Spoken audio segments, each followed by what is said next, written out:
Hello everybody, welcome to another video. My name is Keith the Muscovy Duck, and today we're going to be doing a late iPhone 15 repair. My friend gave me this iPhone 15 and it needs a new screen before he trades it in. So we're going to be putting this crappy LCD on here and we're just going to get this up and working. So this is our current phone. I think the screen actually got worse because it used to work. Right, whatever. Fuck it, we ball. Who gives a damn? Goodbye, old screen. Yeah. Anyways, so let's get started into this. So here's our device here. It needs to remove these two bottom screws down here, and we can start by doing that with our pentalobe screwdriver. Oh yeah, here we go.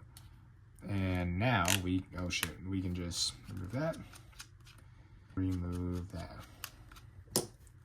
Once you remove these two screws, we can then go and get to our next step. We're gonna need a razor blade, Elite Nut Ball Knowledge Drop right here.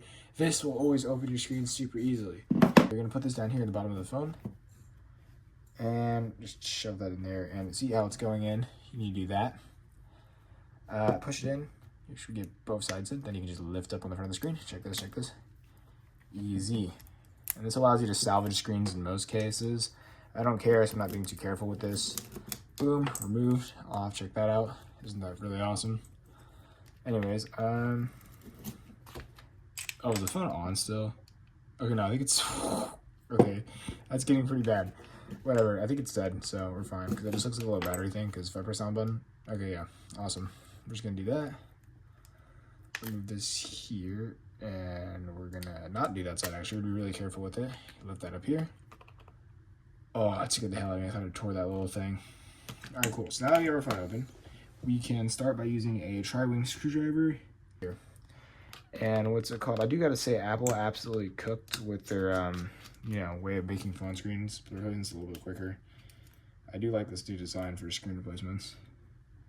Thing is, I really despise the fact that I can't take off the battery when disconnecting this. That's very scary. And if you're an OG iPhone, like if you've worked on iPhones for a while, that was one thing you could not stress enough back in the day, where it was super easy to fuck your shit up if you didn't disconnect the battery. Okay, remove that. And remove that. Now our screen is going to be off and taken off. Okay, now on to our next step. We're going to be disassembling this piece right here.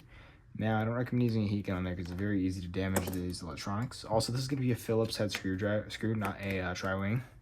So you can just see I failed miserably in figuring that out. You take that piece off there. I think the best way to start is probably going to be at the top where you can get a big piece off. And you're going to start evenly on each corners. Not just try and peel from one spot, I don't think. That's what we're going to see. We're going to show y'all what's going on here. There we go. There we go. Take that off. And we're going to go and take this here. And boom, perfect. We're going to take that off with actual ease and a maximum efficiency. And here's our old screen, which, as you can tell, is, what does this say? SFP4C, which I don't know what the hell that means. So there's the old screen. We get rid of that. Don't care. And we can now take our new screen. Okay, here we go. We'll take this. And now we can take our screen out, which I'm not going to mess with too much. And since this is for a trade-in, this is not, really that important. Make sure to always take this off your graphite paper, because otherwise you will have overheating issues. Also, we can apply our new piece here. And what's it called? Just connect this as this is. Start with this piece here, and you just flatten all that down. And it should go easily. Great. Now we can put our little piece, this plate in. And we can slide that in. It's so dark for me right now. I only have one light in here, so. There we go. And now once that's in, you need to get your Phillips head screwdriver. You're gonna put that in here, and you gotta hold this piece down, otherwise it's not gonna wanna cooperate. As you can see, failed to do so, and it came off the little thing. Bro. Okay, so this is just gonna hate me. Let me adjust a better camera angle so y'all can see. Awesome, there we go. Now, well, good enough. Hope y'all can see this on camera. Well, okay, this thing's gonna suck. See, Apple's like made their repair process slightly easier, but then they do shit like this, and it's like, oh my god, why? Okay, there we go. Little screw. Please, please, please, please. You homo. Sorry, this thing doesn't like that I'm Mexican or something. Are you kidding me? I just catapulted the screw. God, thank God I didn't fly off my desk or something. Okay, there. So put this down here. My hand is shaky for no reason. And now we can put that in. Boom, it is in. Awesome. Now time for the slightly more difficult part. We're going to connect these screens, and we're going to pray the screen isn't defective or anything, because he said order the cheapest OLED, or not OLED, just screen in general. And I did so. Only issue with the cheapest screen in general is, well, it's the cheapest screen in general, so you will get what you pay for sometimes. I've had these come in defective from this exact same brand. Another one, if you ever buy a thing from this brand here, sorry I forgot to zoom out. Ferrox free, I don't know how to say this. This is terrible. Legitimately the worst screen brand you can buy. I had one of these on my iPhone 7, and it just completely shattered after the first drop. And I want to add, it was like fell off from my pocket to the floor, like literally a foot, because I was sitting. And the whole screen, half the screen stopped working. It's not a good screen. I don't recommend it. So back to there. Now we can put this onto. Okay, come on, there. Well, my AirPod decided to die, and we're gonna lay that in there. We're not. I swear my AirPod just played the dead like AirPod sound, and then like it didn't even die. No. Okay. See, this is why also I hate these little things. I need tweezers. The we two in the trenches for that, boy. All right, perfect. See, you get that out like this. Hopefully you have a magnetic tri-wing screwdriver, or this will give you hell. You can just put that there into your screw. Okay, so on the end of your screwdriver. Then right to here, and you now have 1/2 done. So now once we're done with this, we can move up to here. Hopefully this is a better light for y'all. And okay, please function. Okay, what the heck? The struggle's real. All right, cool. We lay that down there. You make sure it's lined up with the screw hole. Oh yeah, we're doing this so locked in. And yeah, we can get this in here. And there we go. See that? And that's how you do a screen replacement. Now let's see if this is defective or not. I'm gonna cry if it is. Oh yeah, baby, we're locked in. Now this is one side effect of an LCD.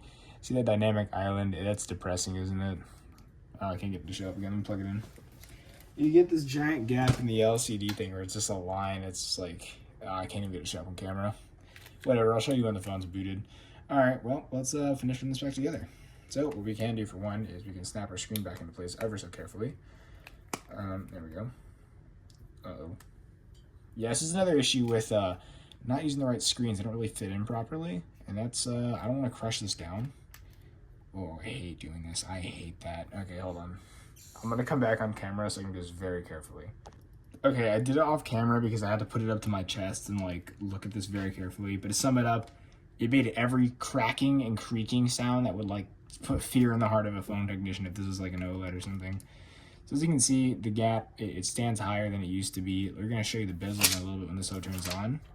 And yeah, other than that, the screen does look actually really good, unless you turn it on. But yeah, we'll come back very shortly. And one thing to do before we finish up here and I show off the finished result of the screen is make sure to always put in your pentalobe screws once you're sure everything is fully functioning. You can start with putting this one here and finding your pentalobe screwdriver.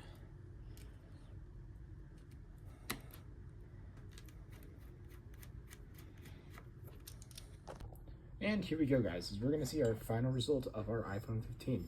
I hope the screen is touch. I didn't fully test. There you go. And that's it. As you can see, the dynamic island isn't really the best, but that's the cons of using an LCD screen. But here we are. Let's see if the phone has detected this is a new thing. So we go to About, start the service history. Wow, okay. Well, let's see if we can do that in a little bit. Anyways, thank you for watching. I really hope you enjoyed this video. And as you know, you can see we have a perfectly fixed iPhone 15 here.